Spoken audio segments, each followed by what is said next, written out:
Good morning dear students. कल हम lesson 8 पढ़ रहे थे, कॉन्सेप्ट ऑफ कॉस्ट। इसमें हमने जो कॉस्ट के जो टाइप्स के बारे में पढ़ा। एक कॉस्ट थी आपकी मनी कॉस्ट। ये 3 तरह की होती है आपकी, एक total cost, average cost and marginal cost. मतलब कुल लागत, औसत लागत और सीमांत लागत। हम इनके बारे में बारे बारे से पढ़ेंगे। आज हम करेंगे टोटल कॉस्ट या कुल लागत क्या होती है। एक जो टोटल कॉस्ट होती है वो लागत होती है जो किसी जो प्रोडक्शन हमारा सम ऑफ ऑल एक्सपेंडिचर, जितने भी हमारे एक्सपेंडिचर होते हैं उसका क्या होता है, सम होता है, जोड़ होता है। Incurred in producing A given value of A output, कि एक निश्चित जो हमारा आउटपुट है फिक्स है, उस पर जितने भी हमारे टोटल जो एक्सपेंडिचर होते हैं उसका क्या होता है, जोड़ होता है टोटल कॉस्ट। मतलब जो उत्पाद होता है हमारा, प्रोडक्शन होता है, प्रोडक्ट होता है, उसके एक निश्चित स्तर का उत्पादन करने के लिए हम जितने कुल खर्चे करते हैं उसका जोड़ हमारा होता है टोटल कॉस्ट। जो टोटल कॉस्ट होती है हमारी वो टीएफसी प्लस में टीवीसी के इक्वल होती है।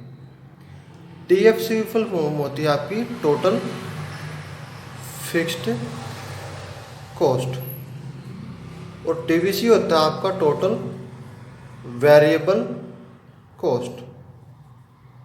इन दोनों का जोड़ क्या होता है आपका टोटल कॉस्ट होता है।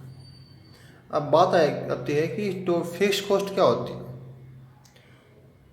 जो फिक्स्ड कॉस्ट होती है या जो बंधी लागत बोलते हैं इसको हिंदी में, या स्थायी लागत बोल सकते हो आप इसको, वो लागत होती है जिसका उत्पादन या प्रोडक्शन के बढ़ने या घटने का कोई प्रभाव नहीं पड़ता। ये हमेशा फिक्स रहती है, चाहे आप प्रोडक्शन करो या प्रोडक्शन ना करो, फिक्स्ड कॉस्ट पे कोई इफेक्ट नहीं पड़ता। ये हमेशा क्या रहती है आपकी, सेम रहती है। अब इसको हम टेबल के द्वारा शो करेंगे। टेबल फर्स्ट आपकी है फिक्स्ड कॉस्ट की। ये हमारा प्रोडक्शन है 0, 1, 2, 3, 4, 5 एंड 6। अब देखिए जो फिक्स कॉस्ट हमारी है वो क्या हमारी 10 है, फिक्स है। जब हमारा प्रोडक्शन 0 था तब भी हमारा जो फिक्स कॉस्ट 10 रुपये थी। जब हमने प्रोडक्शन बढ़ा के किया तब भी हमारी फिक्स कॉस्ट 10 रुपये थी। जैसे जैसे हम प्रोडक्शन को बढ़ा रहे हैं हमारी कॉस्ट क्या है, हमारी कांस्टेंट फिक्स रह रही है।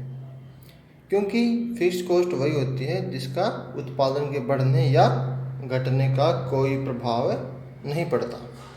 ये हमेशा क्या रहती है, फिक्स रहती है। जैसे मान लीजिए, जैसे जो बिल्डिंग हमने ले रखी है उसका रेंट है, या जो हमारे रेगुलर जो वर्कर्स हैं उसकी अगर फर्म को सैलरी देनी हो, या अगर मान लिया फर्म ने कोई लोन लिया हुआ है तो उस पर क्या देना पड़ेगा फर्म को, इंटरेस्ट, या जो लाइसेंस है फर्म के पास प्रोडक्शन का उसकी क्या होती है, फीस होती है। तो ये ऐसे जो एक्सपेंस होती है हमारी लागत होती है जिसका प्रोडक्शन पर कोई फर्क नहीं पड़ता। अब जैसे रेंट है बिल्डिंग का, मान आप प्रोडक्शन करो या ना करो रेंट देना पड़ेगा। सेम सैलरी का भी है, इंटरेस्ट का भी है, क्योंकि इसका प्रोडक्शन के ऊपर कोई फर्क नहीं पड़ता। अब इसका ग्राफ देखते हैं। ओ एक्स पर हमने आउटपुट यूनिट्स लिया है और वाई पे हमने टोटल फिक्स कॉस्ट टीएफसी। देखिए जो हमारा जो कर्व है टीएफसी का वो क्या हमारा हॉरिजॉन्टल है।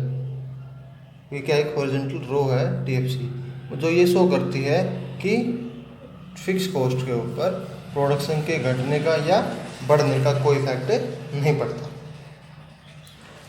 नेक्स्ट हम करेंगे स्टूडेंट्स वेरिएबल कॉस्ट। हिंदी में इसको बोलते हैं परिवर्तनशील लागत। देखिए परिवर्तनशील लागत वो लागत होती है जो हमारे प्रोडक्शन के बढ़ने या घटने का उस पर इफेक्ट पड़ता है।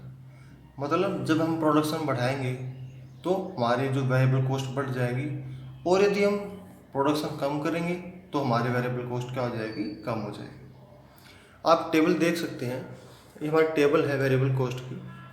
ये हमारा प्रोडक्शन है 0, 1, 2, 3, 4, 5 एंड 6, ये हमारी क्या है, VC मतलब वेरिएबल कॉस्ट है। 0, 10, 18, 24, 28, 32 और 38। अब देखिए, जब हमारा प्रोडक्शन 0 था तो वेरिएबल कॉस्ट क्या थी, 0। हमने प्रोडक्शन बढ़ा के 1 यूनिट किया तो वेरिएबल कॉस्ट आ गया आपकी 10। जब हमने 3 किया तो 24। अब इसे हम टेबल में देख रहे हैं कि जैसे जैसे हम प्रोडक्शन को बढ़ा रहे हैं हमारी वेरिएबल कॉस्ट भी बढ़ रही है। जब प्रोडक्शन कम था तो वेरिएबल कॉस्ट भी कम थी, जब प्रोडक्शन हम बढ़ा रहे हैं तो वेरिएबल कॉस्ट भी बढ़ा रहे हैं। इसका मतलब क्या है कि जब हम प्रोडक्शन बढ़ाएंगे घटाएंगे तो हमारी वेरिएबल कॉस्ट भी कम या ज़्यादा हो सकती है। अब ग्राफ देखते हैं हम इसका। जो हमारा ग्राफ है ये शो करता है हमारा, ये हमारा हॉरिजॉन्टल नहीं है, ये हमारा क्या है कि ये शो होता है हमारा कि जो हमारी TVC है, टोटल वेरिएबल जो कॉस्ट है हमारी क्या है, वो प्रोडक्शन के अकॉर्डिंग हमारी क्या है, कम या ज़्यादा हो रही है। अब वेरिएबल जो कॉस्ट हमारे, उसकी एग्जांपल लेते हैं हम। जैसे हमारा क्या रॉ मटेरियल है, मतलब इसको हिंदी में बोलते हैं कच्चा माल। अगर हम प्रोडक्शन करेंगे तो रॉ मटेरियल की जरूरत पड़ेगी हमें। जो हमारे रेगुलर वर्कर नहीं है या जो हमारे एस है, जो कर्मचारी हैं, उसकी वेजेस, क्योंकि अगर कई बार हमें जब ज़्यादा प्रोडक्शन करना होता है तो हम मजदूर ले आते हैं किराए पे, तो उनकी वेजेस देनी पड़ती है। या लाइटिंग, मतलब लाइट का खर्चा वगैरह, क्योंकि जब प्रोडक्शन होगा तब ये बिजली हमारी यूज होगी, तो बिजली यूज हमारी नहीं होगी। तो एग्जाम्पल थी आपकी वेरिएबल कॉस्ट की। तो डियर स्टूडेंट्स, आज हमने टोटल कॉस्ट के बारे में पढ़ा है। आप इसको अच्छे से पढ़िए, बिल्कुल ध्यान से पढ़िए। यदि इम्पोर्टेंट टॉपिक है और एग्जाम में इसमें कई बार क्वेश्चन आ जाता है। Thank you so much.